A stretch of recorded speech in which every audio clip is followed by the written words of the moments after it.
So welcome everyone to our fifth general meeting. It's hard to believe so much of the semester has gone by, and today is kind of a momentous occasion in America right now, but we encourage you, please, let's keep politics out of the chat for the purpose of this meeting, and we'd be happy to bring that up in our Discord chat. But since we want to be courteous of our speakers' time, and we have a lot of information to provide you guys with, do be conscious of not only what you're mentioning in chat, but also to be courteous and stay the entire time. We do expect you guys to be present and attentive throughout the whole meeting. So the expectations are just the same as in a regular in-person semester. So please be aware of that. And we'll just get right ahead and get started. So as usual, no sign-ins anymore, but we are still able to record attendance so that you guys get your meeting points. If we go ahead to the next slide, I think we have some stats for you guys. Yeah, so just wanted to provide you guys with some updates about the org now that like all the dues have been, completed and counted. So our total members for this semester is 281. So small round of applause for that. We have 102 new members. So that's a lot, and it's about the same as previous semesters. So that's very good. And right now, as of today, we have 19 currently active members. So good job to everyone that's active. And thank you all for joining our org. As always, if you have any questions about the point sheet, your points, any discrepancies that you think might exist, please feel free to email me at any time.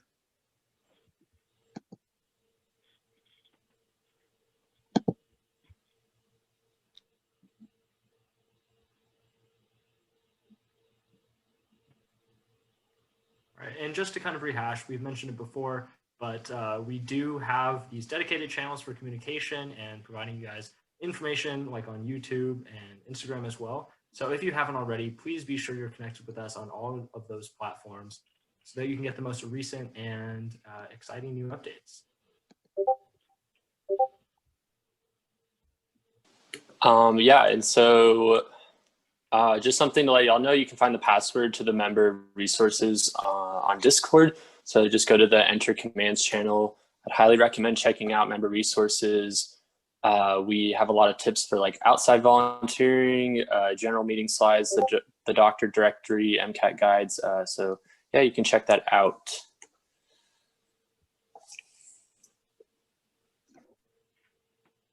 Sorry, okay. Just to talk about FAMSA a little bit, thank you guys for being so amazing and kind of meeting us with your FAMSAs and stuff. Please do be cognizant of, when your mentor reaches out to you and stuff, please reply to them and respond to them, even if you're busy.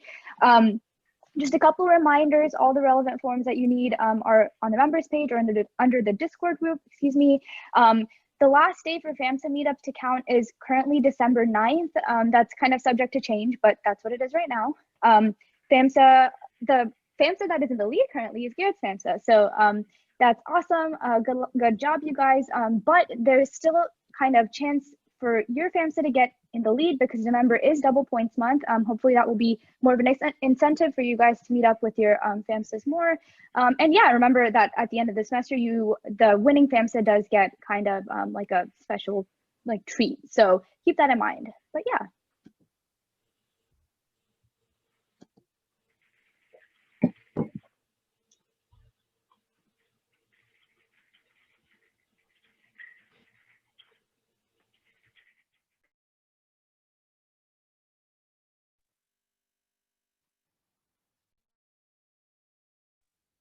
All right, so I'm not sure if, so this usually is Garrett's slide, and that's okay. Hopefully he'll pop on. But we do have a member of the month for October. So if everyone could give a virtual drum roll, please. And October's member of the month is Megan.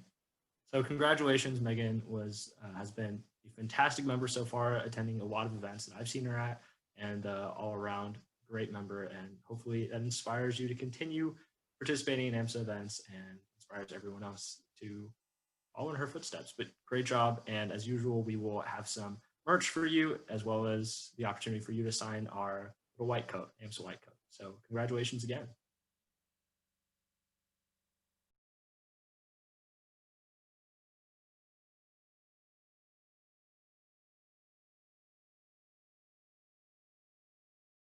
Okay. Again, we've shown this slide a lot of times, but just a reminder, please do abide by our safety policies if you are coming out to our in-person events. And then the next slide, also just a reminder to do your proactive community testing. It's free. Our first social coming up on this Friday is debate night, and we still have a couple of spots open for that. Please, please, please sign up. I'm sure you guys will have a lovely time there. And yeah, hopefully we'll see you there. The sign up sheet is closing this night at 12. So. And following that, our wonderful OA Krishna Johnny is going to be holding a morning jog on Saturday. So if you want to get active and run around campus with him, definitely sign up for that. We're going to be having another Among Us social. So if you missed our social on Monday, it was a lot of fun. Definitely come out to this. We'll be doing it with UT chapter Alpha Sigma Rho. And lastly, our other OA, Caitlin Richardson, will be doing game night basically at Greg. So definitely come out to that. There's still spots on all these sign up sheets. Hi, everyone. So there is a student research panel coming up next week, and as well as an MR committee meeting, which is kind of just like the big committee meeting for the semester. So please come and share your ideas and input with me. And then we will be having our discussion / debate, I guess you could say, about the medical media challenge that we did this semester, which, if you should know by now, is that we're listening to Dr. Death, the podcast Dr. Death. So you can definitely still listen to that within the next couple of weeks. It's only 6 episodes, so you can join us at that event. Otherwise, a lot of you guys have still been attending Socially Distant Shadowers with Lana, which is awesome. So if you want to get a point for that, feel free to email me a screenshot of your attendance. And then also been having more one-on-ones with you guys just about classes and pre-med stuff. So if you'd like to do that as well, please feel free to reach out to me.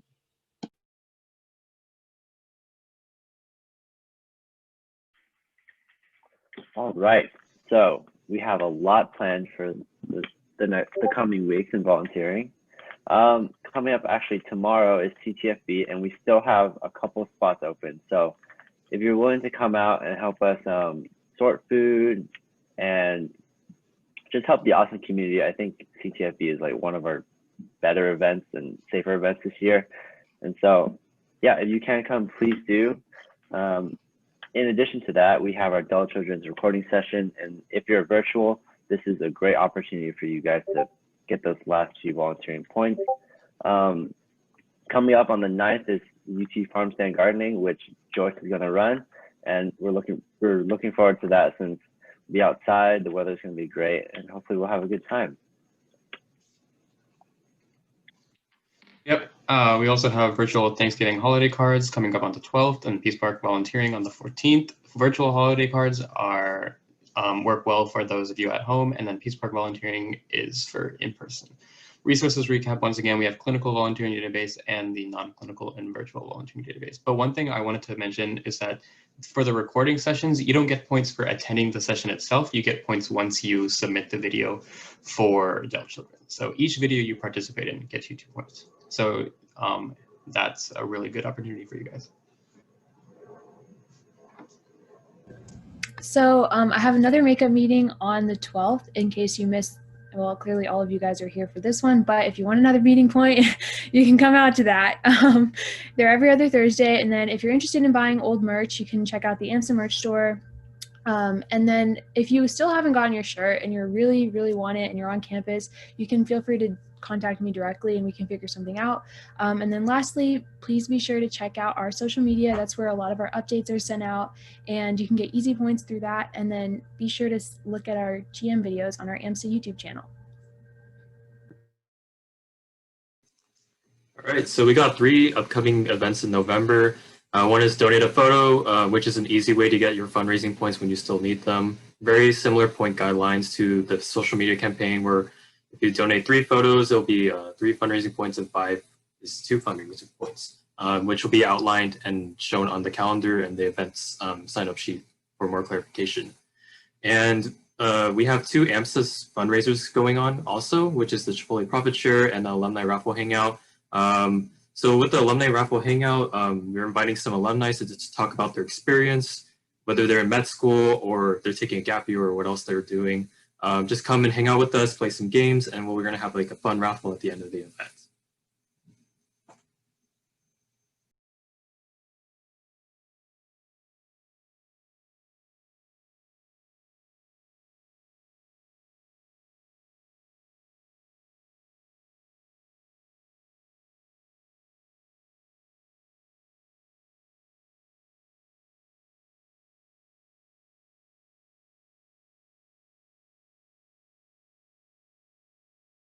The main talking points is it's going to be 100% paid tuition, right? Everything for school is paid directly to the school. You get a stipend monthly, so you're getting paid to go to school while school is being paid for you. It's gone up now to $24.66 a month, $2,466. I think there might be some change in there. It's paid out every 2 weeks on the 15th and the 1st, so $24.66 split in two like a regular paycheck.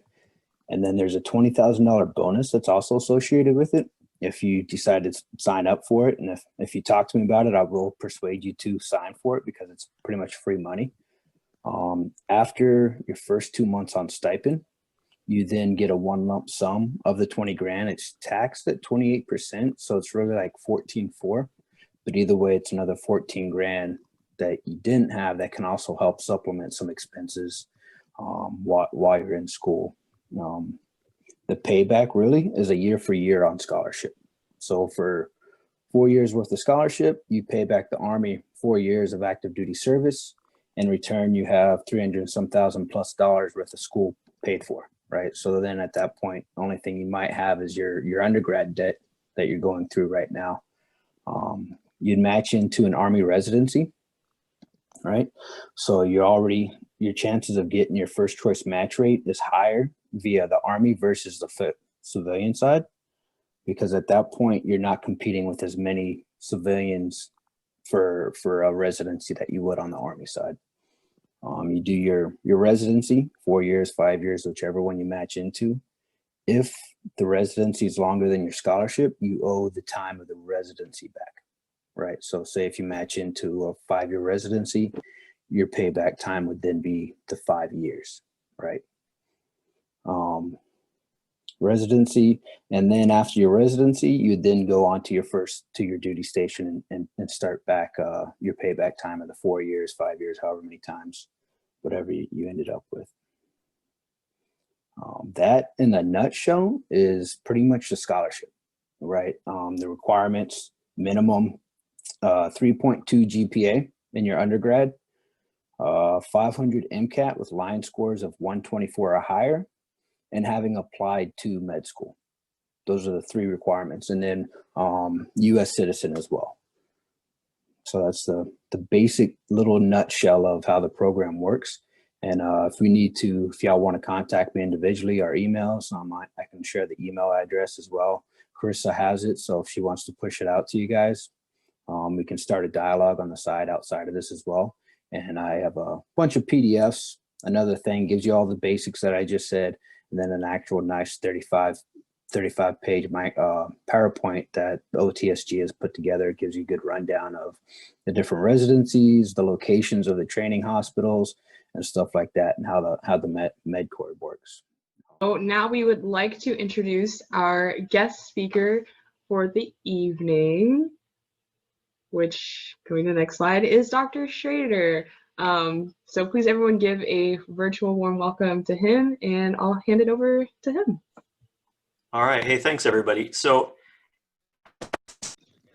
this is my pathway into psychiatry. That's very faint. Let me put it up to my mouth a little bit more. So this is my pathway into psychiatry. Next slide. The disclosure, I really have no financial interest to disclose, nor other conflicts of interest. This is kind of an obligatory slide that you'll all kind of get used to. Next slide.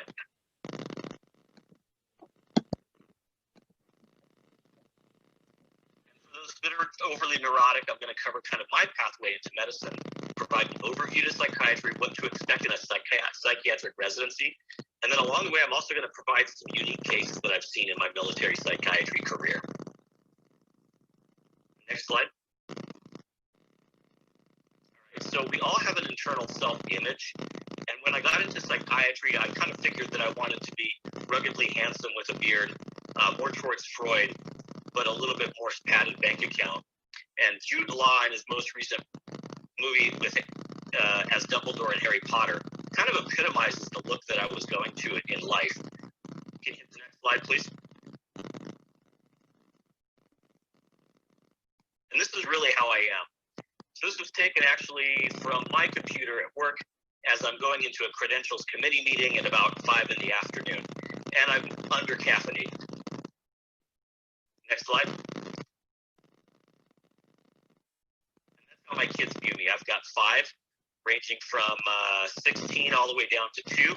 That's probably also how my residents view me, as this plodding guy that's balding, usually coming to take his shoes off somewhere in his office and get comfortable. Slide. And this is how I was. Now this is way back late 80s, when everybody wanted to wear matching outfits and get their pictures taken as a family. And I'm the one that's on the left. I'm the oldest child in this group. So I grew up in a family of 5. Oh, I'm sorry, that's the right. I'm kind of the super handsome one. Yeah, you can get it. Next slide.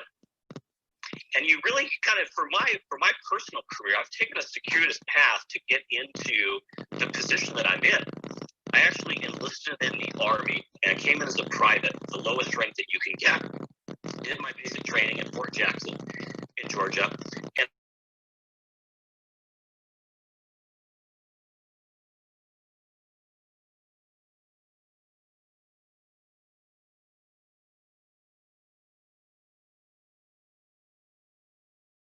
sort of the federal criminal justice system. I was enlisted for 3 years. I did a lot of neat things during that time. I was in an airborne unit. I was the expert machine gunner for my squad. Got to go to a lot of interesting places and do a lot of interesting missions and meet some good people. But along the way, while I was stationed in Savannah, Georgia, it's a gorgeous place, by the way, I met a young woman, and I fell in love with her. And her father was actually a PM&R doctorate degree, because why not? Chemistry was fun, good pre-med path. I enjoyed being in the lab, had a bunch of good classmates, and had a really good time. So there were about 4 of us that were pre-med like in there. They didn't have a specific pre-med track, so we just did organic chemistry. And Armstrong Atlantic really set me on a good path. Learned really how to study and master my own habits that enabled me to work well and succeed in medical school. So it was nice to have that money padded from the Army for my enlistment, to then take it forward to finish my undergrad without any debt. Next slide.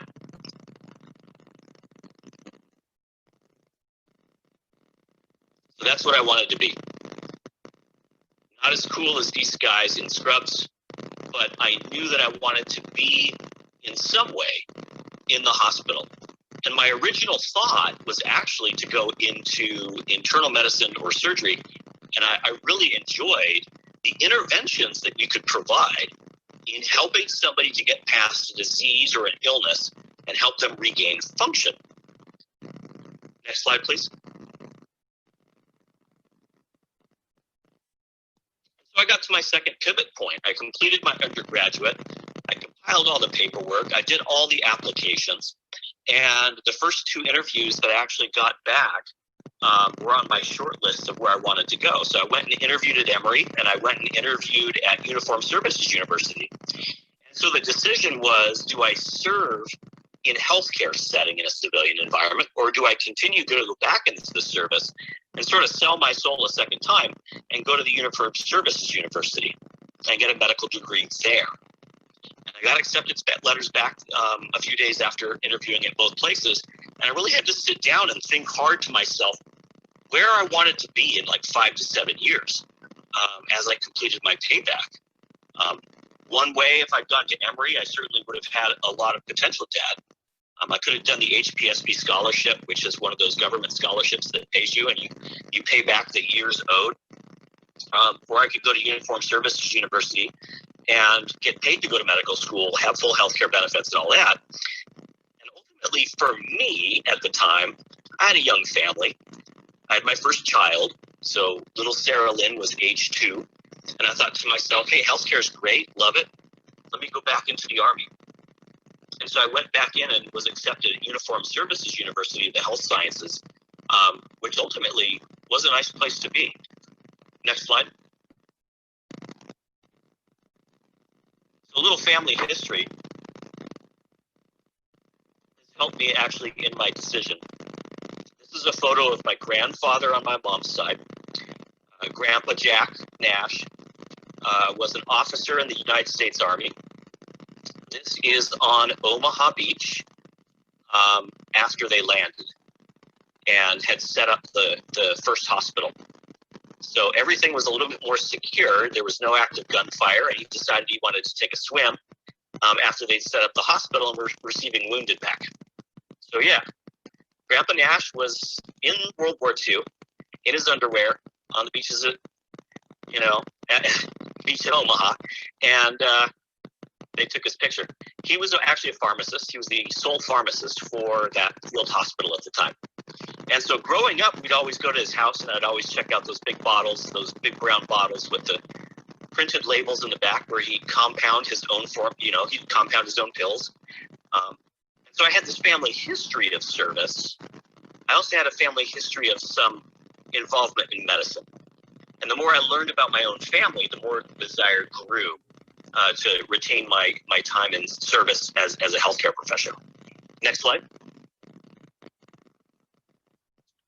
So I went there, Uniformed Services University. That's in Bethesda, Maryland. It's right behind the new Walter Reed.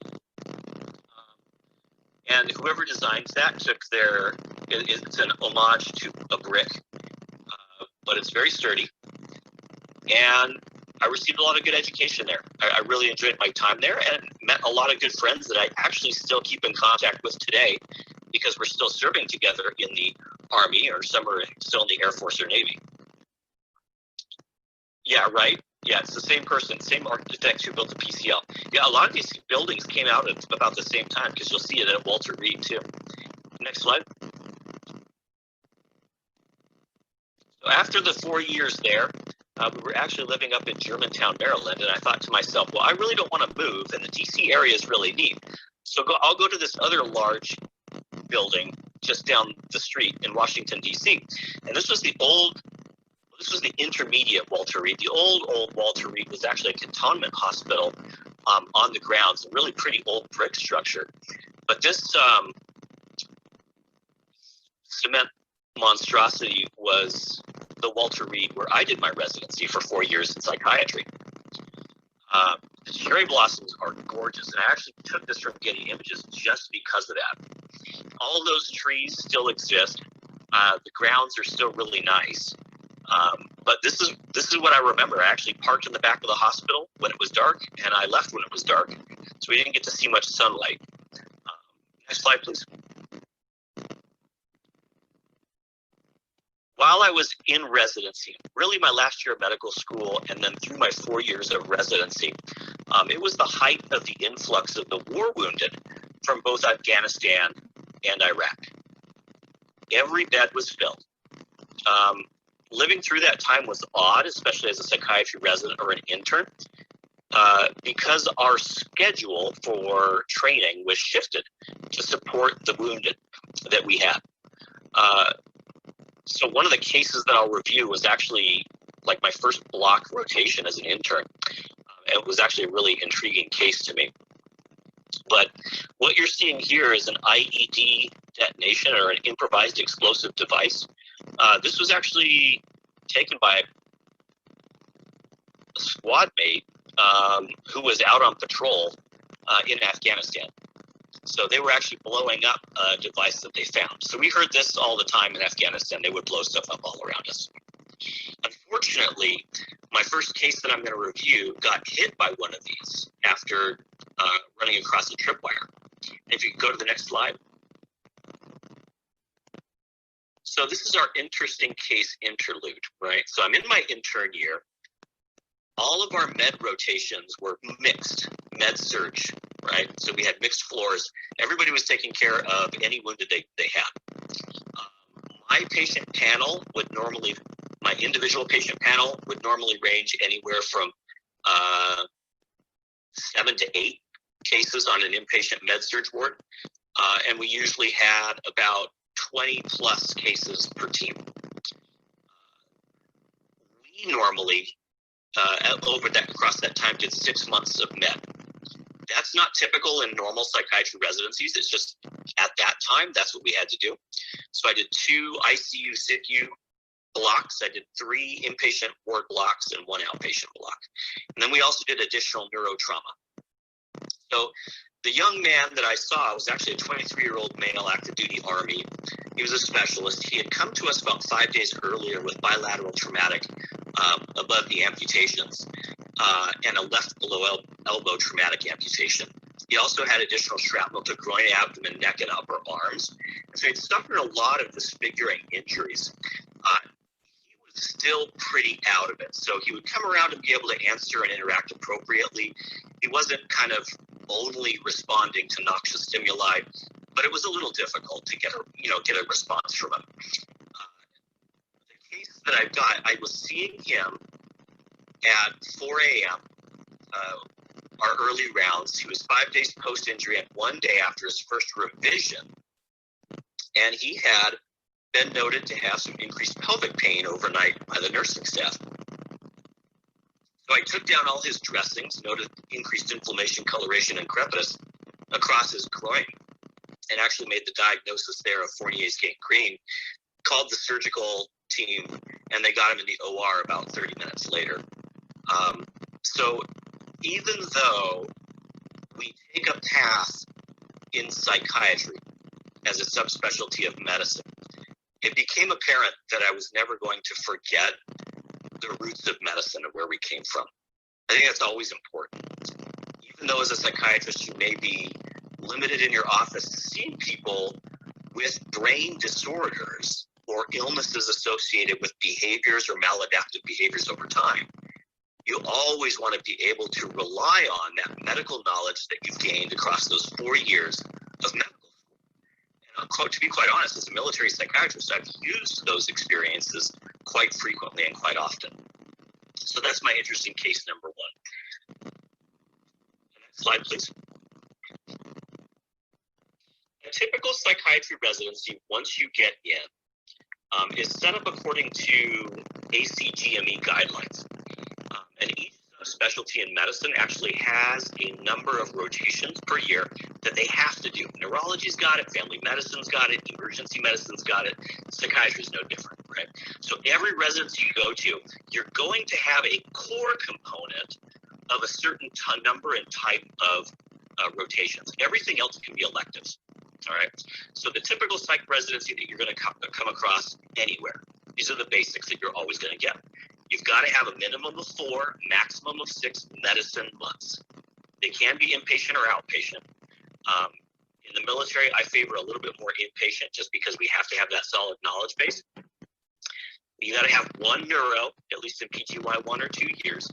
And then you tend to do a lot of inpatient and consult liaison psychiatry, because what you're trying to do that first year, that intern year, is build that understanding and experience with what is emergent and acute psychiatric disorders and their interventions.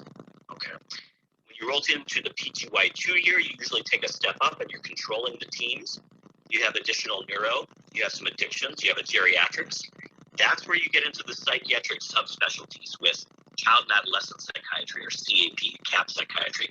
And then you are the senior resident on the teams for inpatient and consult liaison psychiatry. So you're running the other interns and any medical students that are rotating with you, and you're doing a lot of academic medicine and education, kind of off the cuff teaching as you round. Your PGY 3, your postgrad 3, is 12 continuous months of outpatient psychiatry. That's continuity clinic. That 12 continuous months is mandated by the ACGME.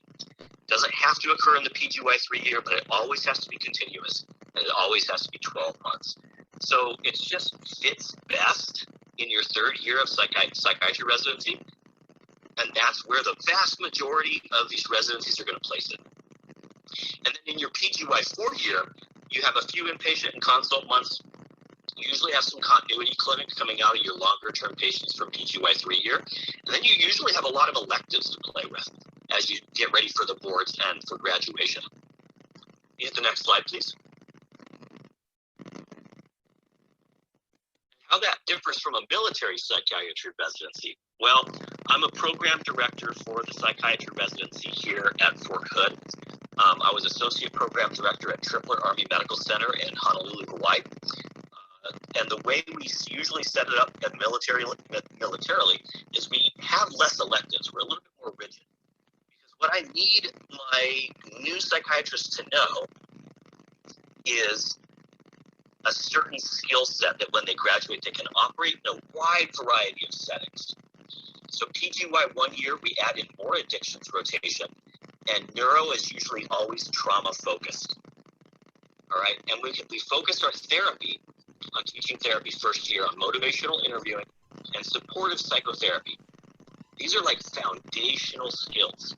I mean, even as a surgery resident, even as a family practice resident, you are always going to be able to use motivational interviewing or supportive psychotherapy. In psychiatry, it's no different. Whatever interaction you have with a patient, these are your open-ended questioning, these are your active listening skills, these are helping people to use more adaptive strategies, in life.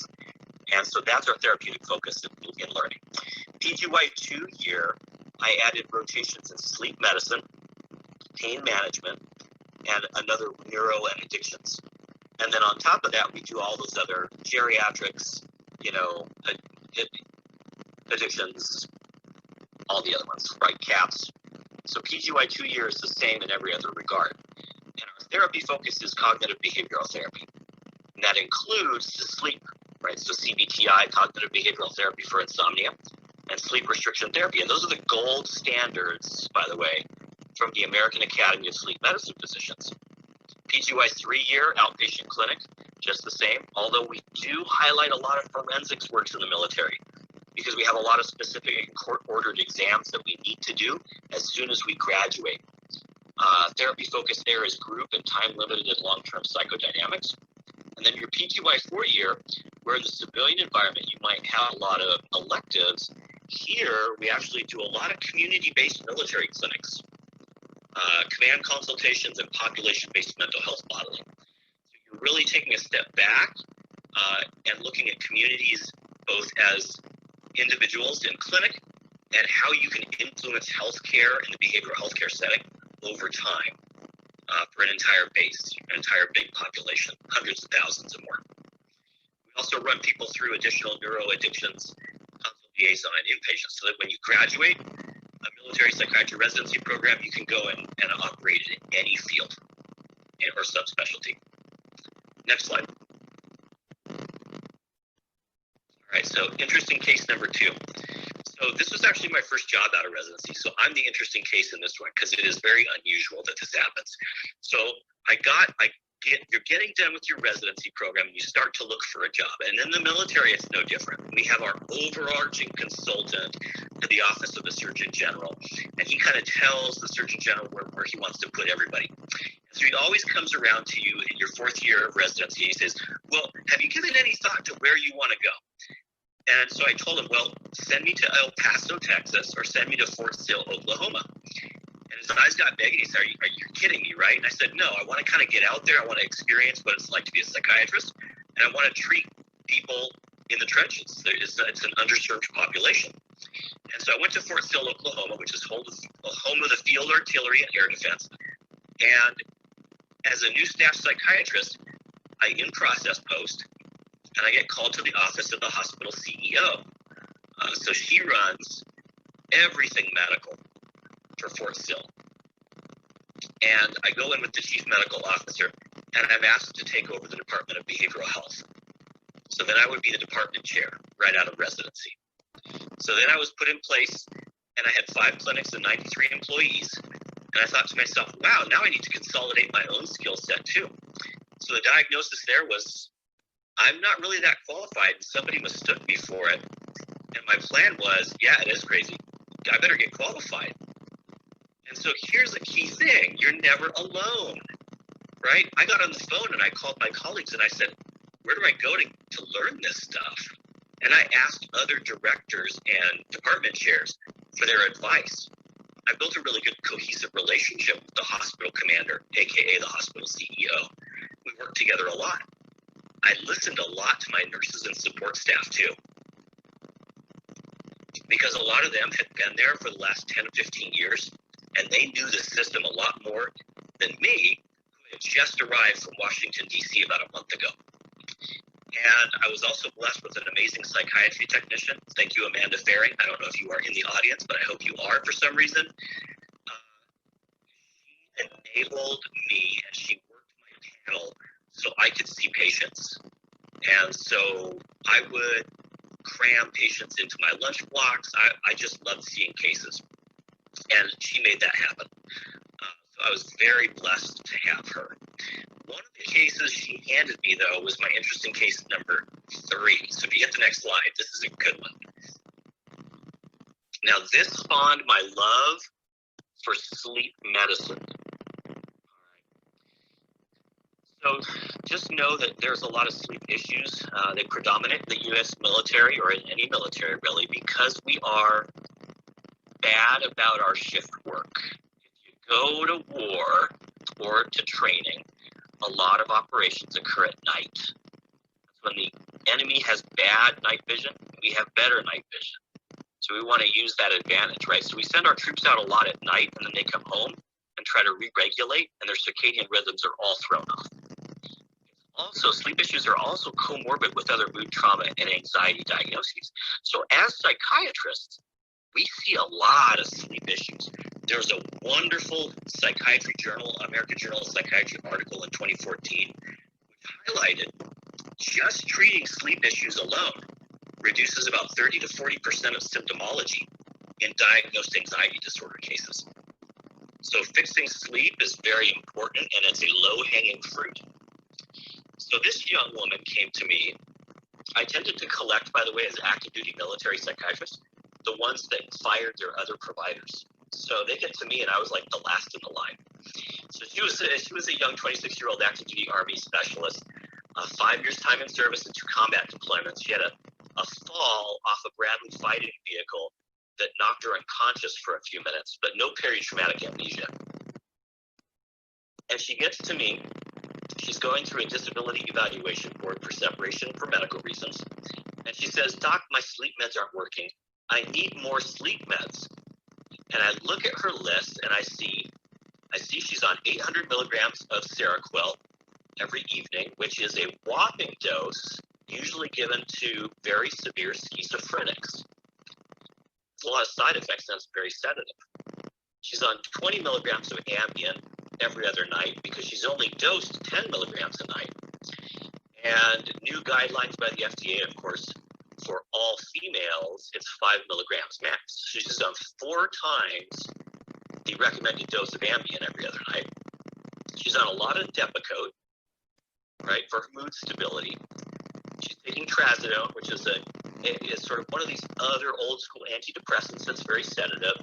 She's on 100 milligrams for sleep. And then somebody also put her on mirtazapine, which is actually one of my favorites. I do like Remeron. And anxiety meds, Ativan. So she's on a benzo. She's on 2 atypical antidepressants that are sedative. She's on a mood stabilizer that's sedative. She's on a benzo-like substance and Ambien at 4 times the recommended dose. And she's not schizophrenic, and yet she's taking schizophrenic amount of quetiapine 90. Yes, that is insane. And so I took a look at her and I said, well, how are the meds working for you? And she said, they're not. And I said, your brain is overcompensating. Any med I give you, it might work for a week or 2. You'll develop a tolerance. And so I diagnosed her with polypharmacy and with PTSD. And over the 6 months that we worked together, we reduced her regimen. I got her on 1 SSRI, which was Zoloft, got her up to an adequate dose of 100 milligrams a day. I kept her on the mirtazapine, And then I personally did cognitive behavioral therapy for insomnia with her after getting the buy-in with her. And wouldn't you know, over a period of 4 months after starting CBTI, she was sleeping 6 or more hours a night on average and feeling more rested and restored and cognitively capable during the day. Her PTSD was treated with cognitive processing therapy, or CPT.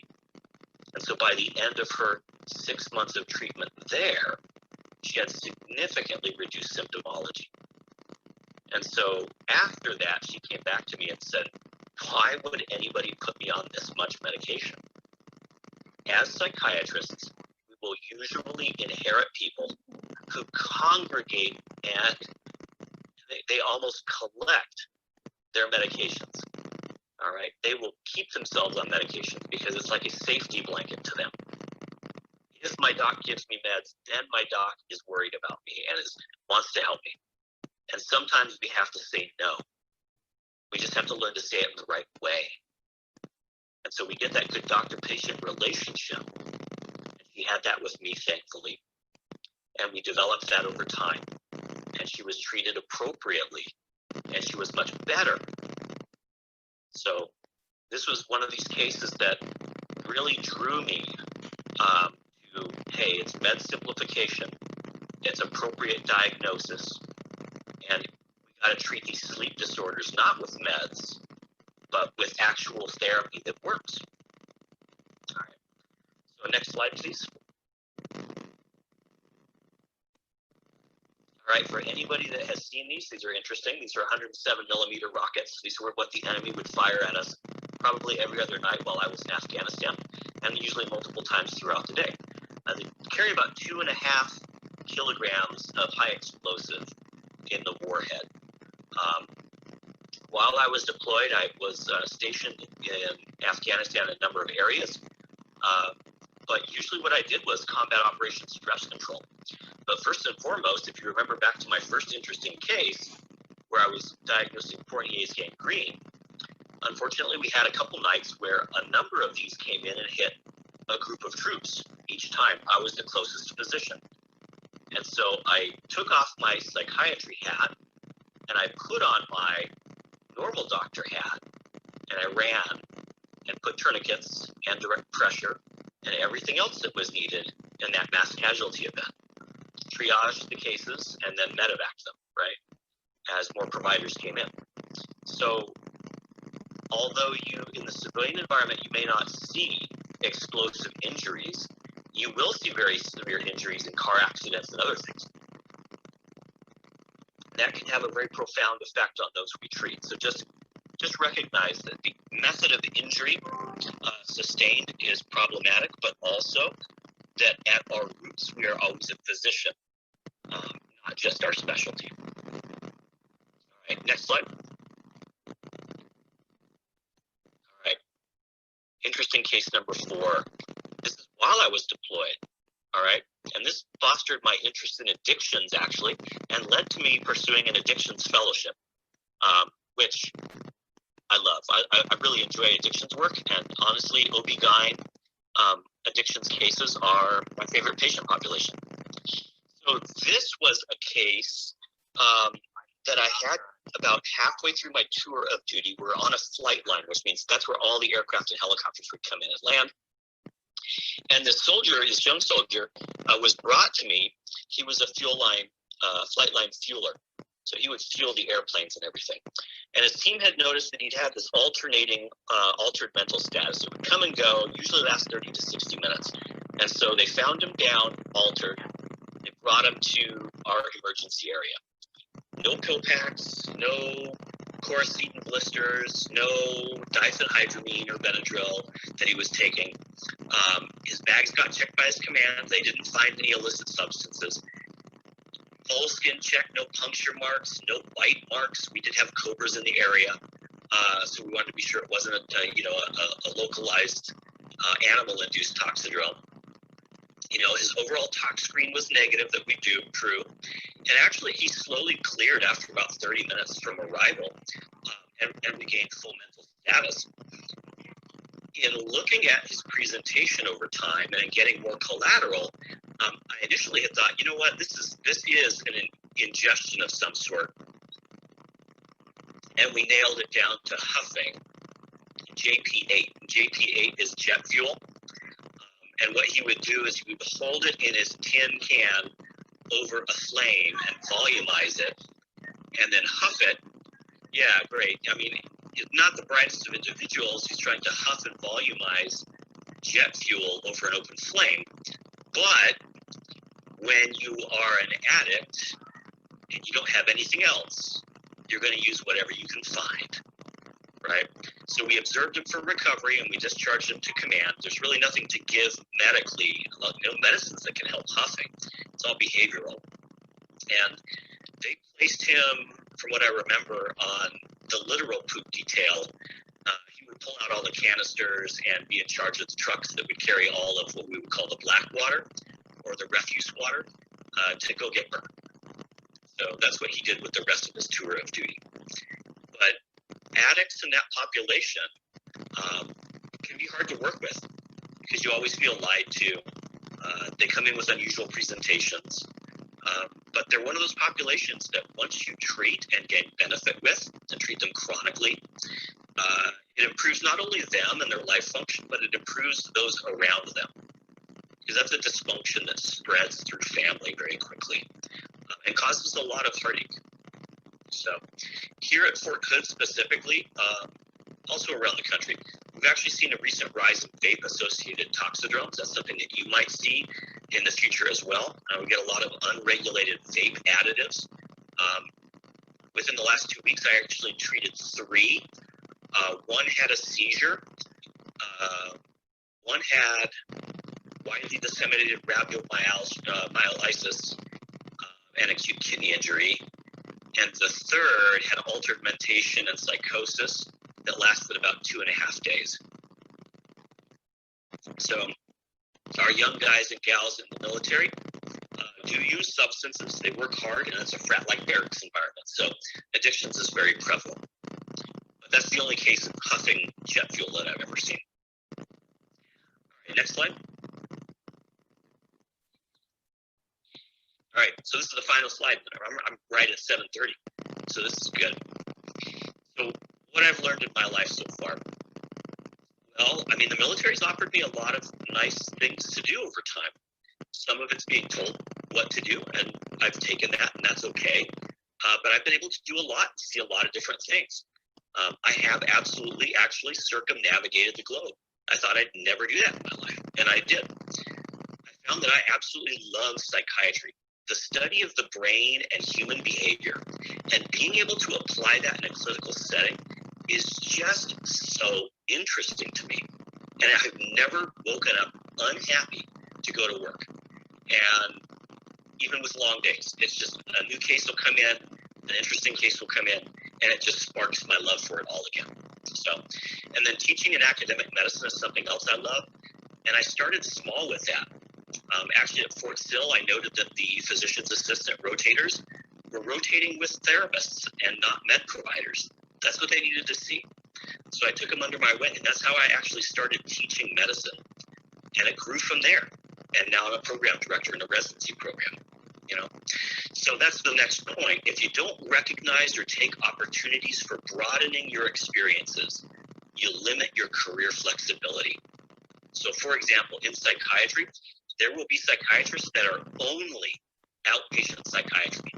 They don't feel comfortable doing any inpatient work. They don't feel comfortable doing any consult liaison work.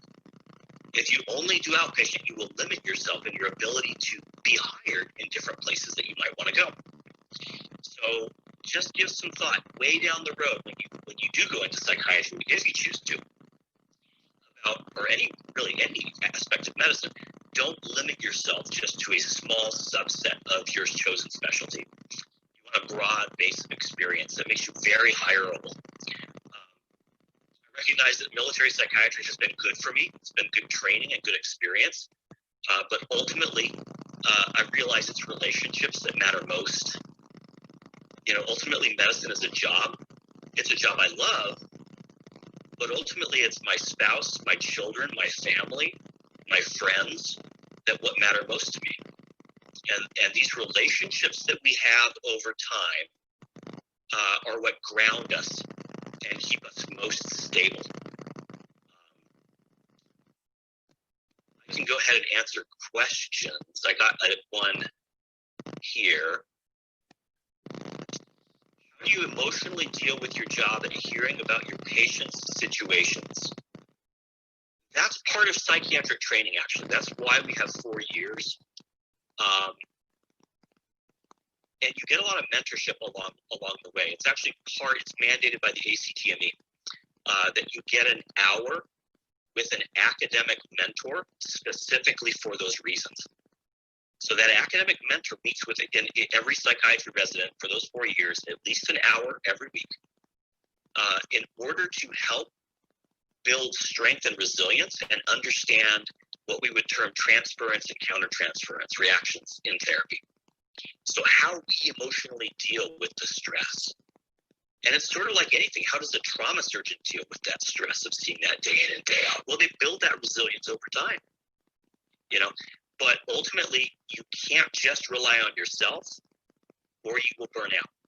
You've got to have a social support network to help you regain and revitalize yourself.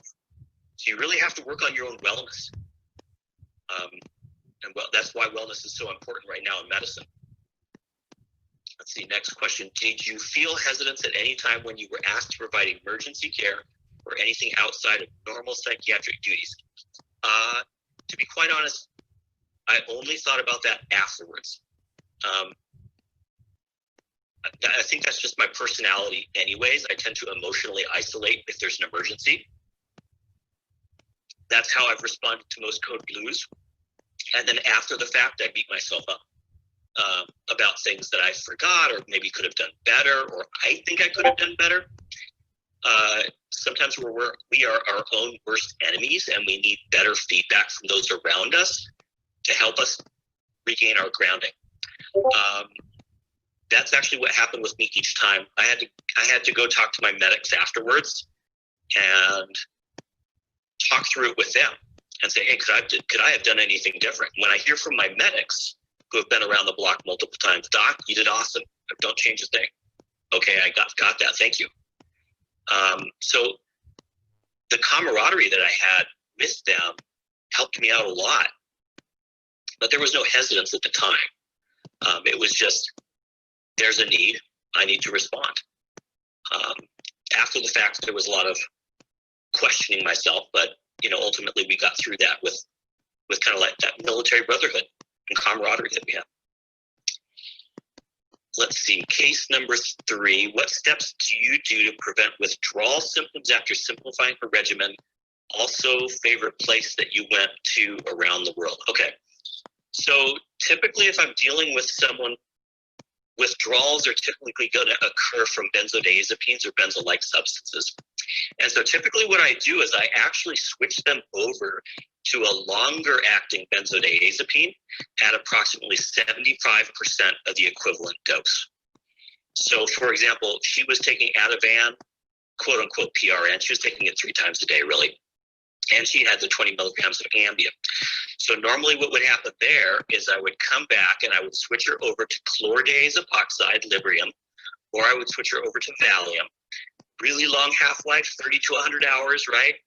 And then what I would do is I slowly taper off the dose. I did Librium with her, and she responded really well to it. So getting her on a different regimen that she tolerated, and it took me, I think I did that over a 12-week period, slowly decreasing her dose over time. And that's the really common way of doing it, is you switch them over from a short half-life medication over to a longer half-life medication at a reduced dose, and then you slowly taper off that dose. Favorite place that I went to around the world is Kazakhstan. We flew in there. We only stayed for a little bit, but no joke that it was like storybook forest. It was so beautiful. And to be honest, the old Russian utilitarian box structures that they had. It was just so different from what I was accustomed to. It was kind of pretty, you know. So yeah, that's probably my favorite place so far I've been to around the world. I know I'm going long here, so I apologize. Let me know when I need to stop, okay? Yeah, if I could just So interject. from Maryland, let's see, how do you deal with patients with a chronic psychiatric condition that can't be cured? Is it frustrating or discouraging to not get to a resolution in the same way you might after treating, say, a broken bone? Yes and no. Because although some conditions cannot be fully cured, bipolar disorder, schizophrenia, chronic cognitive changes and sequela from, severe TBI or stroke, dementia, I kind of look at, instead of curing, my goal becomes quality of life. What benefits to quality of life can I impart to this individual? So for bipolar disorder, that means getting the person on the minimum amount of medications that will suppress their manic recurrent symptoms, treat recurrent depressive symptoms if it's manic depression, and allow them to hold a stable job, be with family, be happy in the way they want to. It's sort of like treating chronic pain. You're never going to eliminate all the pain, but you can limit the pain to the point where the person can go and live. And that becomes the goal with treating chronic psychiatric conditions that can't be cured. And it's a challenge. So it's frustrating and discouraging only if you view it from the absolutes. So if you're looking for absolute cure, yes, it would be very discouraging. But since I've shifted my mindset to quality of life, it's actually very heartening to treat patients like that. And I really enjoy them coming back and saying, hey, Dr. Schrader, I got a job for the first time, 40-year-old with, chronic paranoid schizophrenia. And that's a beautiful thing to me. So I just had to shift my own internal desires for curing.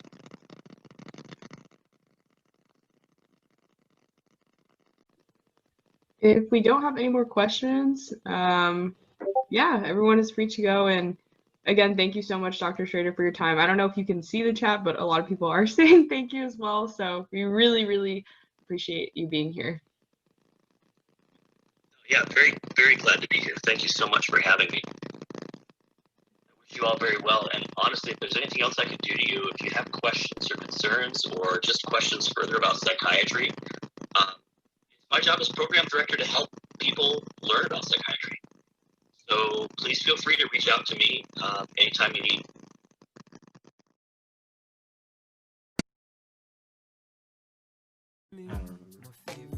Uh-oh, looks like someone wasn't here. Just kidding.